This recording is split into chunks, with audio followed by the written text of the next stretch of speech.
अस्सलामु अलैकुम। हम अलजबरिक एक्सप्रेशंस पढ़ रहे थे।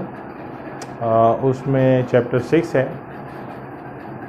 जो मैट्रिक के बच्चे हैं, कुछ 9 के बच्चे हैं, उनकी डेट शीट्स आ गई हैं, वो हमने ग्रुप पे शेयर कर दी हैं। उस हिसाब से आप अपनी तैयारी को जारी रखिए और बाकी जो हमें यहाँ पढ़ाना होगा वो हम पढ़ाते रहेंगे आपको। चैप्टर 6 में इक्वेशन है। Question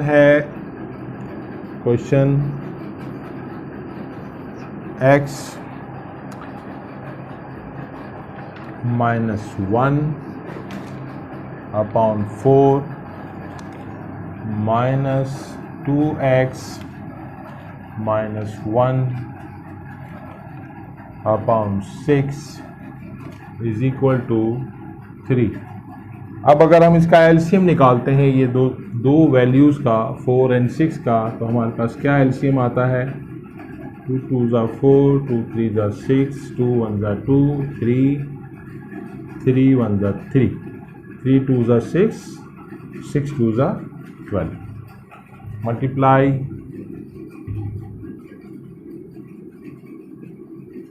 12 on both side. x minus 1 इसको 12 से मल्टीप्लाई कर दिया, minus 12 2x minus 1 upon 6 is equal to 3 multiply by 12। 4 1 ज़ा 4, 4 3 ज़ा 12, 6 1 ज़ा 6, 6 2 ज़ा 12। 3 को मल्टीप्लाई कर लेंगे इससे, 3x माइनस 1 माइनस 2 2 ज़ा 4x, 3 1 ज़ा 3 हो जाएगा ये यहाँ। 2 2 ज़ा 4x माइनस 2 1 ज़ा माइनस माइनस 2 1 ज़ा प्लस का 2। इसके बाद हमारे पास क्या है? 12 3 ज़ा 36। 3x में से 4x जाएगा तो माइनस का x बचेगा, माइनस 3 में से माइनस 2 जाएगा तो माइनस का 1 बचेगा। यहाँ पर हमारे पास है 36।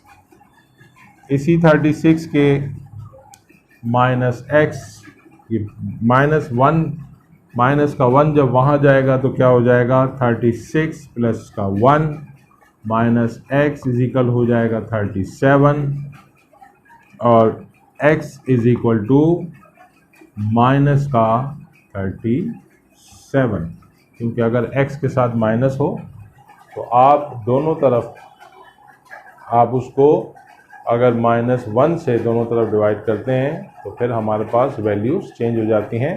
अगर माइनस का x इस तरफ है तो वो माइनस वहाँ चला जाता है। तो ये x की वैल्यू आ गई हमारे पास माइनस 37। इसके बाद जी दूसरा सवाल है, एक और इक्वेशन है और ये स्क्वायर रूट वाली है। ये सब अलजेब्रिक एक्सप्रेशन चल रही है और इसका इख्तिताम होगा क्वाड्रेटिक इक्वेशन पर।